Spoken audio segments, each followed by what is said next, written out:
Well, welcome to Sophie & Co. I'm Sophie Shevardnadze. The EU is in a rush to sign the long-awaited association deal with Ukraine, while the new leaders in Kiev are turning to Washington for advice. Whose interests were at stake in Ukraine's revolution? Well, our guest today is former U.S. intelligence officer Scott Rickard. A full-blown war on the streets of Ukraine's capital. The elected president forced into exile. All too familiar scenes of a bloody revolution cheered by Western politicians. But what's in it for them? Is the will of the people behind Maidan's victory in Kiev? Or rather strings attached to the revolutionary euphoria? All right, Scott Rickard, former U.S. intelligence officer, is with us today. It's great to have you with us, Scott. Now, I know that you've said the United States government has been preparing the revolution in Ukraine for years. It's invested $5 billion so far in the uprising. Where are you getting this information? Do you have a proof that that's the case? Well, it's public information. You have the folks at the National Endowment of Democracy who have been doing this since the unfortunate overthrow of your grandfather. You know, the Rose Revolution, there were at least 1,000 NGOs operating in Georgia at the time in the early 2000s that were, very responsible for the opposition movements that happened in Georgia. And this has been the color revolutions that started pretty much alongside of George Soros and all of the other folks that have been involved along the way. And it's something that's become sort of status quo with American manipulation of foreign governments. But it's not something that it comes as a surprise to me. Go ahead. Right, but so you mentioned Georgia and the Orange Revolution in Kiev 10 years ago, approximately. And back then, seriously, there was a lot of talk about America and George Soros in particular funding them, and he didn't deny actually doing that. But what about now? Would you say exactly the same thing is taking place? Because many people would argue that it's not the case this time. Oh, it's absolutely the same thing. U.S. aid is implicated. Pierre Omidyar is implicated. You've got the National Endowment for Democracy has over 50 NGOs operating there now. And, you also have the ties into Tymoshenko and, the notorious bosses of bosses, Semyon Mogilevich, who has been a sidekick for the American government, since the, preceding the wars against Russia in Afghanistan. Semyon Mogilevich was a huge supplier of weapons and a huge supporter of American aggression against Russia in Afghanistan in the 80s. So you've mentioned Pierre Omidyar as the founder of eBay and also George Soros. So when we talk about the big capital and big capital players, we're talking about private business who are still spending their money on revolution, as you put it. What's in it for them? Well, most of the money is coming from U.S. aid and NGOs. And the NGOs are actually funded by the government. The U.S. government actually funds the National Endowment for Democracy. And a lot of these folks are really closely tied to, Shachtman, that worked for Nixon back in the late 60s, and who created this organization. And Cushman now, who heads the National Endowment for Democracy, is, yet another protege of that whole Shachtmanite issues. And you don't have to look very far into Ukraine. The most powerful, most well-known foreigner in the Ukraine today is Yakov Bleich. Rabbi Bleich is the number one guy that they go to get information in the State Department about what's going on with the government in the Ukraine. He's been there for 15 years, and even John Kerry on his last visit had a private meeting with the rabbi, and the rabbi's tied directly into these National Endowment for Democracy organizations. But funding social groups or organizations, is it the same thing as funding a revolution? Well, of course, if they're tossing Molotov cocktails and not having a peaceful and what I would say a intellectual dialogue, using communications and paper and creating, what I would say, town halls and having discussions, that is funding a revolution if you're, inciting violence and basically the money's going to organizations that may incite violence against the standing government.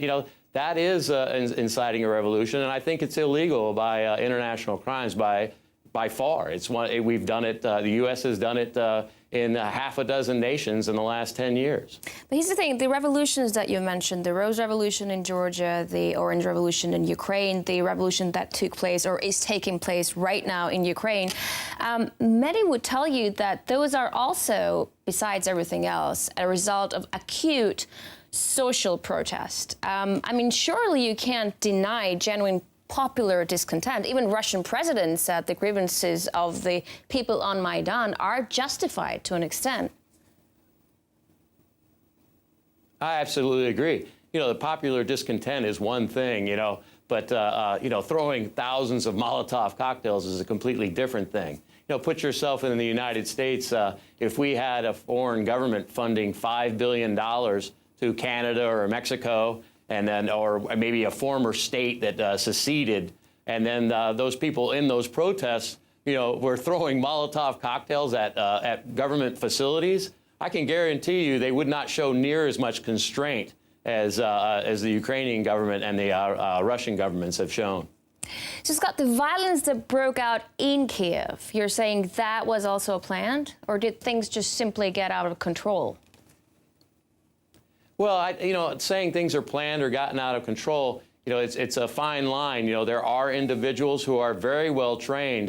These NGOs operate on every level. They operate on the peaceful side, and they also operate on the violent side. I mean, it's pretty clear that the Americans have been wildly successful around militarizing jihad and violence and any kind of operations. Even Graham Fuller, who was very instrumental in overthrowing the governments in some of the former Soviet states prior to the 2000 time frame. At this, the demise of the former Soviet states, these guys were very calculated about working with violent organizations to create uprisings. And, Israel was meddling also in Georgia. And, the U.S. almost went to war because of, senators like John McCain. And these are situations that continue. And, nobody's really held accountable because the kind of rhetoric that's played out in the news is pretty much propaganda. And that's putting it lightly.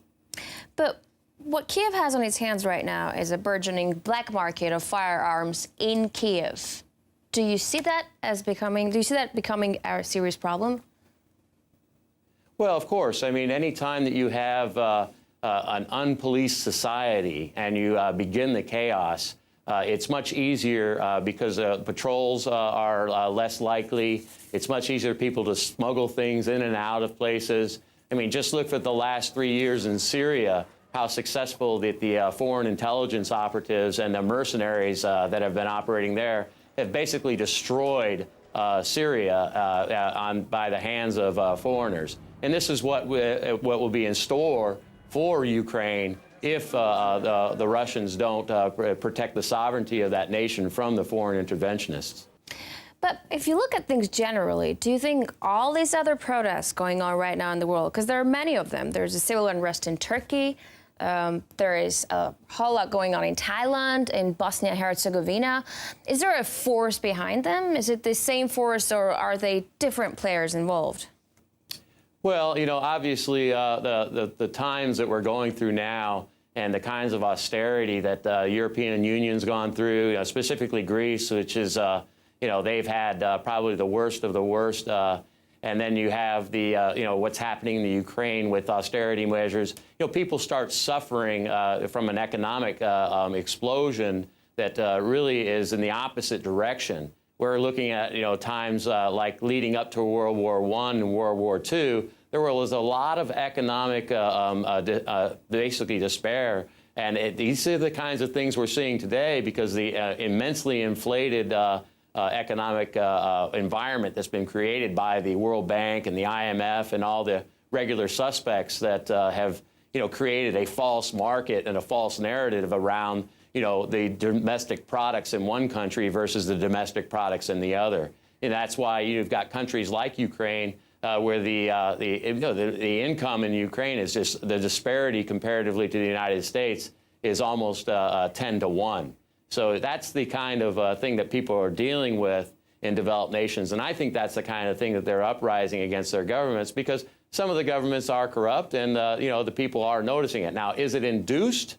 Obviously, it is induced when it's in the best interest of the United States. And it's very clear that the United States has spent billions of dollars on this over the past, I'd say at least 2 to 3 decades. All right, so we're going to take a short break now. Now, when we're back, we'll talk more about Ukraine's NATO and EU prospects with Scott Rickard, former U.S. intelligence officer. Stay with us, folks.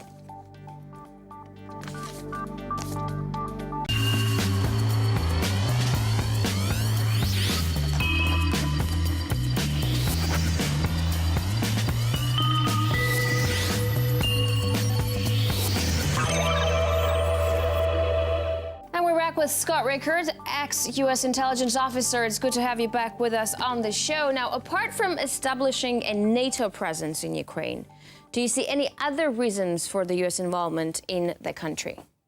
Well, it's also economic and it's militarily strategic. Can you imagine if the Americans took over the ports in Crimea? And also, can you imagine, the kinds of revenue that they would be able to generate from the gas and the pipelines, just as they've done through Dagestan, Georgia, as well as in Chechnya. These are business individuals who understand the economics of doing business, just like they did with the oligarchs under Gorbachev. Many people made money during the Glasnost period, and they stole a lot of the wealth from Russia during that period when Gorbachev and your grandfather were working closely with the West. So there was a time at which, obviously, some oligarchs came to power and some were more honest than others. And you have that same sort of effect that will happen in Ukraine, because Ukraine has, a lot of great resources. And as well, it has good, it is the transit lines for a lot of the fuel going to Europe. And that is the main income. That's helped Russia bounce back. 3 times Russia's had to bounce back recently from the kinds of impact that the West has ganged up on Russia. And that's, you look, it's 5 times if you include, World War I and II, and actually the Bolshevik movement as well. So the Russians have really, had to play comeback many times to when they've been ganged up by sort of the NATO alliance, because that alliance has been there for quite some time. Well, with everything that's going on right now, Ukrainians are saying, the interim government say, can you blame us for wanting to be part of NATO? What about you? Do you understand why they want to be part of NATO? Yeah, of course. I mean, you look at the way that Ukraine is broken up today. There's really only about 15 to 20% Russians in major Ukraine, and about probably 60%, maybe 70% in Crimea. And so it's predominantly Ukrainian. You have a lot of folks there who, were very anti-Russian because of the terrible things that Stalin did. And then obviously you have the folks that were taken out of the area during World War II because they sided with Adolf Hitler's Third Reich. So there's a lot of different factions, and on the west side, it's mostly agriculture, and on the east side, it's mostly industrial. So most of the actual financial gains will come from the east, and most of the agricultural gains will come from the west. And at the same time, it's a much predominantly a Ukrainian society, and there is a form of nationality that I can understand, why they might want to have a free. But I think what you run into is that they fall into the trap. The European Union can't handle another boat anchor. They don't need another failed economy. They're failing already. And it certainly is strategically, from a military perspective and from NATO's perspective, they've been peeling off former Soviet state after former Soviet state after they promised not to do so. So I think it's what not in NATO good faith give them what in that is sense? Well, if European Union can't give them anything, as you're saying, what can NATO give them? It's what NATO gives every country. They give them massive amounts of financing. They got a lot of financing infrastructure behind it, and they'll create a lot of jobs around just the administration of that kind of activity. I mean, look at the announcement in January making Lithuania one of the leadership roles in the strategic alliance in NATO. So they're moving closer and closer to the cusp of. And there's a lot of money that comes with that. There's a lot of maintenance of military infrastructure, air bases, Wait, so you're saying NATO will give Ukraine comes with money? a good price tag. Is that what you're saying? Absolutely. NATO doesn't just expect you to invest all your money. NATO is very complimentary when it comes to helping their allied partners in their infrastructure needs, and that includes everything from roads. It includes everything from fuel lines. It is a strategic military initiative. So if what you're saying is the case, then it would really be 100% positive development for Ukraine to be part of NATO. I'm not saying for Russia. I'm saying for Ukraine. Well, I wouldn't say that either. I mean, so let's say that NATO does want to come in and be they're also going to have to pay debts to their debt masters. So they'll bring the banking system with them. And, it's very evident that, very few of the new as well as the existing European Union economies, because NATO won't come in, as a state run only. The European Union will have to come alongside it. And so you will have some financial gain, but it won't be the kind of financial gain that will, satisfy all your Ukrainians. It will satisfy a portion of the Ukrainians that are siding with the NATO alliance. The new interim Prime Minister, Yatsenyuk, has been saying Obama in the White House lately. Do you think he can count on unconditional help from the United States? Sadly, I think the Americans are going to have to foot this bill. There is no way that the European Union is going to be able to come up with that kind of funding. The Russians had already offered $30 billion, and that was probably the best deal that they were going to get. And they're claiming they're backpedaling. Even John Holzman said in the last week's interview that you did, that they weren't playing honestly, or they weren't being serious enough. But the fact is that they just can't afford it in the European Union. So the Americans will end up footing the bill with an economy that's totally bust anyway. It's the only reason it's still alive is because they were granted global currency rights by the British Empire when after the Bretton Woods conference. But it's a total farce at this point because it's all basically paper money that doesn't really exist in this world. So it's just you're just adding another piece of debt to the American fallacy of an economy. And I'd be honest with you, I would think Ukraine should be able to see through this and work through this and actually use their industry and create their own economy and stay away from it. I think the Western economy is poison. Well, you keep saying that the EU can't afford Ukraine, but the EU is now saying that they will sign an association agreement with Ukraine at the end of May. Is EU membership a prospect, do you think? Oh, for sure. I mean, if they can do that, I mean, that's a coup de grace for them. I mean, they're obviously looking for that. It's the sort of the NATO expansion mode. I mean, it's the North Atlantic Treaty Alliance. Last time I looked, I didn't think that Ukraine was very close to the North Atlantic. So that's the problem that I have with this. You talk about hegemony, the growth and the imperialistic nature of the West. There's no need to keep adopting nations into this alliance. I don't think there's any threat from Russia, and there's certainly no threat from the Ukraine to the NATO alliance. Mm-hmm. What about the sanctions that the United States and the European Union are promising? How serious can they be against Russia? Because, I mean, sanctions are nothing new to Russia, but they rarely represent any serious threat to its economy. What exactly is the United States trying to do with their sanctions? Well, sadly, the Americans have been, sanctioning Iran and other countries illegally. I think it's an act of war. Obviously, it wouldn't cripple the Russian economy, but it would certainly inhibit their success. I mean, they would slow down the amount of success that they're having. the kinds of sanctions that they'll go after will probably be looking for alternative fuel supplies for Europe, and then going after any kind of freezing of international accounts. I mean, they've already stolen quite a bit of assets from the Russian investors and Russian bankers who were banking in Cyprus. I mean, that was a theft of assets in the Cyprus banking infrastructure by the European Union that many Russians who banked offshore in Cyprus took a big hit. But exactly how far, though, can the United States go? How far can it afford to go in confrontation with Russia over Ukraine?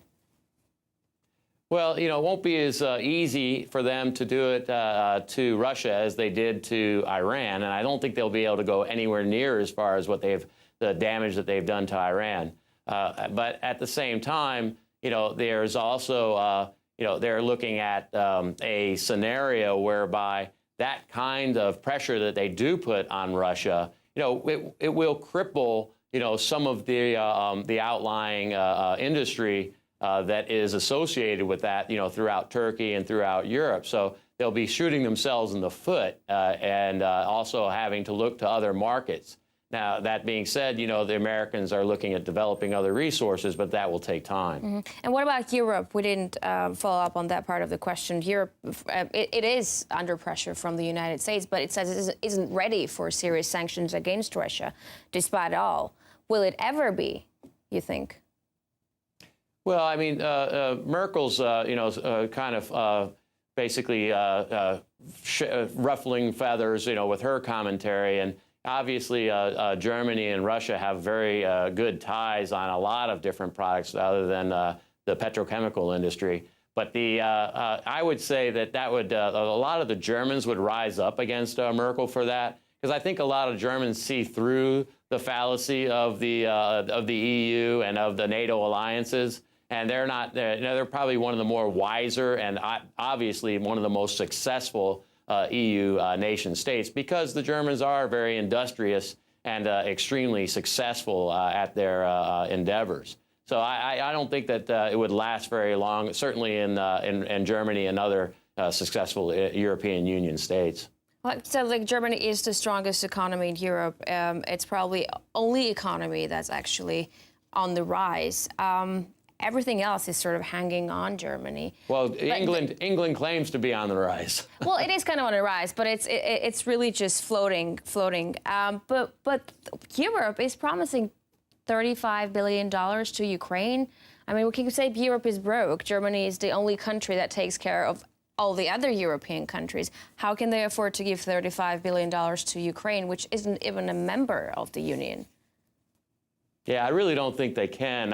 I can't wait to see Nigel Farage's commentary on this. He's one of my favorite guys who speaks at the European Union. I think he'll just tear them apart because, he knows the truth is that they don't have the money. And I guarantee the German people will not be happy about footing the bill for the Ukraine. But if they don't have the money, then what's the point of promising it?